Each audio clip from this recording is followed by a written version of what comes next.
ಕರಾವಳಿ ದೈವಗಳನ್ನ ಅಣಕಿಸಿದ ನಟ ರಣವೀರ್ ಸಿಂಗ್. ಚಾಮುಂಡಿ ದೈವವನ್ನ ಹೆಣ್ಣು ದೆವ್ವ ಅಂತ ಕರೆದಿದ್ದಾರೆ ನಟ ರಣವೀರ್. ರಿಷಬ್ ಶೆಟ್ಟಿ ಅವರನ್ನ ಹೊಗಳುವ ಭರದಲ್ಲಿ ರಣವೀರ್ ಸಿಂಗ್ ವಿವಾದವನ್ನ ಮೈಮೇಲೆ ಎಳ್ಕೊಂಡಿದ್ದಾರೆ. ದೈವವನ್ನ ಹೆಣ್ಣು ದೆವ್ವ ಅಂತ ಅಣಕ ಮಾಡಿ ತೋರಿಸಿದ್ದಾರೆ. ಇದು ಗೋವಾ ಫಿಲ್ಮ್ ಫೆಸ್ಟಿವಲ್ ವೇದಿಕೆಯಲ್ಲಿ ನಡೆದಂತಹ ಘಟನೆ. ನೋಡಿ, ಕರಾವಳಿ ದೈವಗಳನ್ನ ನಟ ರಣವೀರ್ ಸಿಂಗ್ ಅಣಕಿಸಿದ್ದಾರೆ ಅನ್ನೋದು ಆ ದೃಶ್ಯಗಳನ್ನ ಕೂಡ ಗಮನಿಸ್ತಾ ಇದ್ದೀರಿ. I saw that in the theaters, Rishabh. It was an outstanding performance, especially when the female ghosts gets inside your body. That performance, that one shot. Did you see Kantara, sir? You saw it? What shot that he gave? That one.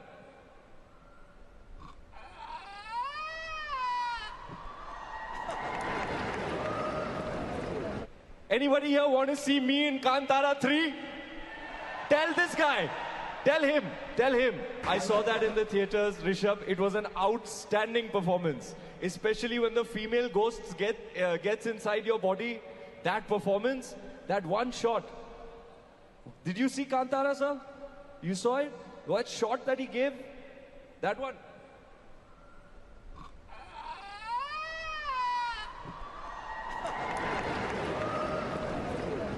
Anybody here want to see me in Kantara 3?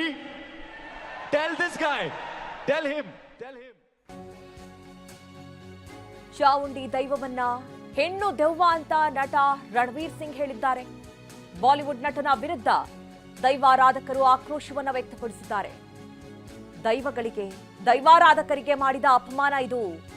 ದೈವದ ಸನ್ನಿಧಾನಕ್ಕೆ ಬಂದು ಕ್ಷಮೆಯಾಚಿಸಲಿ. ರಿಷಬ್ ಶೆಟ್ಟಿ ಕೂಡ ನಕ್ಕು ಸಹಮತ ವ್ಯಕ್ತಪಡಿಸಿದ್ದಾರೆ.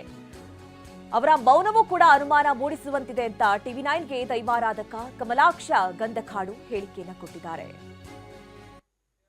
ಗೋವಾದಲ್ಲಿ ನಡೆದಂತಹ ಅಂತಾರಾಷ್ಟ್ರೀಯ ಸಿನಿಮೋತ್ಸವ ಇದರ ಒಂದು ಸಮಾರೋಪ ಕಾರ್ಯಕ್ರಮದಲ್ಲಿ ರಣವೀರ್ ಸಿಂಗ್ ಒಂದು ದೈವದ ಬಗ್ಗೆ ಅವಹೇಳನಕಾರಿಯಾಗಿ ಅಂದರೆ ಒಂದು ಕಾಮಿಡಿ ರೂಪದಲ್ಲಿ ಹೇಳಿರುವಂಥದ್ದು. ಅಂದರೆ ಕಾಂತಾರ ಸಿನಿಮಾವನ್ನ ಹೊಗಳೋ ಬರದಲ್ಲಿ, ರಿಷಬ್ ಶೆಟ್ಟಿಯ ಅಭಿನಯವನ್ನ ಹೊಗಳೋ ಬರದಲ್ಲಿ ವಿಕಾರವಾಗಿ ಅನುಕರಣೆಯನ್ನು ಮಾಡಿರುವಂಥದ್ದು ಈಗ ತುಳುನಾಡಿನಲ್ಲಿ ಭಾರಿ ವಿರೋಧ ವ್ಯಕ್ತವಾಗ್ತಾ ಇರುವಂಥದ್ದು. ಸದ್ಯಕ್ಕೆ ನಮ್ಮ ಜೊತೆ ಮಾತಾಡೋದಕ್ಕೆ ಈಗ ದೈವಾರಾಧಕರಾದಂತಹ ಕಮಲಾಕ್ಷ ಗಂಧಕಾಡ್ ಅವರು ಇದ್ದಾರೆ. ಅವ್ರನ್ನ ಮಾತಾಡ್ಸೋಣ ಸರ್. ಇವಾಗ ವಿಡಿಯೋ ನೀವು ಕೂಡ ನೋಡಿರ್ಬೋದು. ಸೊ ಏನು ಹೇಳಕ್ ಇಷ್ಟಪಡ್ತೀನಿ? ಬಹುಶಃ ಈ ಮುಂಚೆ ಕೂಡ ತುಳುನಾಡಿನ ದೈವಾರಾಧನೆಯ ಬಗ್ಗೆ ಮತ್ತು ಆಚಾರ ವಿಚಾರಗಳ ಬಗ್ಗೆ, ಕಟ್ಟುಪಾಡುಗಳ ಬಗ್ಗೆ ಯಾವುದು ಅಪಹಾಸ್ಯ ಆಗ್ತಾ ಇದೆಯೋ ಅದರ ಬಗ್ಗೆ ನಾವು ಧ್ವನಿ ಎತ್ತಾ ಬಂದಿದ್ದೇವೆ. ಗೋವಾ, ಮಹಾರಾಷ್ಟ್ರದ ಒಂದು ಗಡಿಯ ಭಾಗದಲ್ಲಿ ಇರುವಂಥ ಒಂದು ಗೋವಾ ರಾಜ್ಯದಲ್ಲಿ ಬಹುಶಃ ರಣವೀರ್ ಸಿಂಗ್ ಎನ್ನುವಂಥ ಒಂದು ವ್ಯಕ್ತಿ ಬಹುಶಃ ತುಳುನಾಡಿನ ಒಂದು ಅಲಿಯ ಅಂತ ಕಾಣ್ತದೆ ನಮಗೆ. ಬಹುಶಃ ಈ ಬಗ್ಗೆ ನಾವು ಇವರ ಬಗ್ಗೆ ತಿಳ್ಕೊಳ್ಳುವಾಗ ಬಹುಶಃ ನಡೆದಂತಹ ಆ ಫೆಸ್ಟಿವಲ್ ಕಾರ್ಯಕ್ರಮದಲ್ಲಿ, ಉತ್ಸವ ಕಾರ್ಯಕ್ರಮದಲ್ಲಿ ನಡೆದಂಥ ಒಂದು ಕಾರ್ಯಕ್ರಮ ರಣವೀರ್ ಸಿಂಗ್ ಬಹುಶಃ ಕಾಂತಾರದಲ್ಲಿ ಬಂದಿದಂಥ ಒಂದು ಸನ್ನಿವೇಶವನ್ನು ಇಟ್ಕೊಂಡು ಅದನ್ನು ಒಂದು ಅಪಹಾಸ್ಯ ಮಾಡುವಂಥ ಒಂದು ಗೋಸ್ಟ್ ಎನ್ನುವಂಥ ಒಂದು ಶಬ್ದವನ್ನು ಉಪಯೋಗಿಸಿ, ಅದೊಂದು ಪ್ರೇತ ಎನ್ನುವಂಥ ಒಂದು ಶಬ್ದವನ್ನು ಉಪಯೋಗಿಸುವಂಥ ಸನ್ನಿವೇಶವನ್ನು ನಾವು ಮಾಧ್ಯಮದ ಮೂಲಕ, ಒಂದು ವಾಟ್ಸಪ್ನ ಮೂಲಕ ನಾವು ನೋಡಿಕೊಂಡಿದ್ದೇವೆ.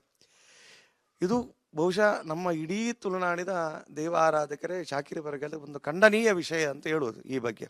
ಆದ್ದರಿಂದ ಇದರ ಬಗ್ಗೆ, ದೈವಾರಾಧನೆಯ ಬಗ್ಗೆ ವಿಚಾರವೇ ಗೊತ್ತಿಲ್ಲದೆ ಅದನ್ನು ಆ ರೀತಿ ಅನುಕರಣೆ ಮಾಡುವುದು, ಆ ರೀತಿ ಒಂದು ನಿಂದನೆಯ ವಾಕ್ಯ ಆಡುವುದು ಅದು ಖಂಡನೀಯವಂತ ಹೇಳುವುದು.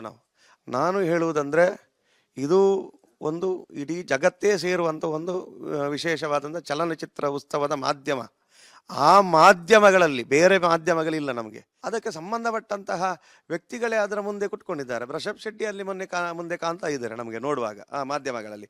ಬಹುಶಃ ಇವರಿಗೂ ಅವರನ್ನು ಕರೆದು ಮಾಧ್ಯಮಗಳ ಮುಂದೆ ಅಲ್ಲದಿದ್ದರೂ ಕೂಡ ಇವರಿಗೆ ಒಂದು ತಿಳಿ ಹೇಳುವಂಥ ಒಂದು ಸನ್ನಿವೇಶ ಅದರಲ್ಲಿ ಕಾಣ್ತಾ ಇದೆ. ಆದ್ದರಿಂದ ಅದೇ ಮಾಧ್ಯಮಗಳಲ್ಲಿ ಅಷ್ಟು ಜನರನ್ನು ಒಟ್ಟು ಸೇರಿಸಿ ಅವರ ಅಂತ ರೀತಿಯಲ್ಲಿ ಕ್ಷಮೆಯನ್ನು ಯಾಚಿಸಬೇಕು. ಸೊ ಇದಿಷ್ಟು ದೈವಾರಾಧಕರಂತ ಕಮಲಾಕ್ಷ ಗಂಧಕಾಡ್ ಹೇಳ್ತಾ ಇರುವಂಥದ್ದು. ಕ್ಯಾಮರಾಮನ್ ವಿಲ್ಫ್ರೆಡ್ ಜೊತೆ ಪೃಥ್ವಿರಾಜ್ ಬೊಮ್ಮನಕೆರೆ, TV9 ಮಂಗಳೂರು.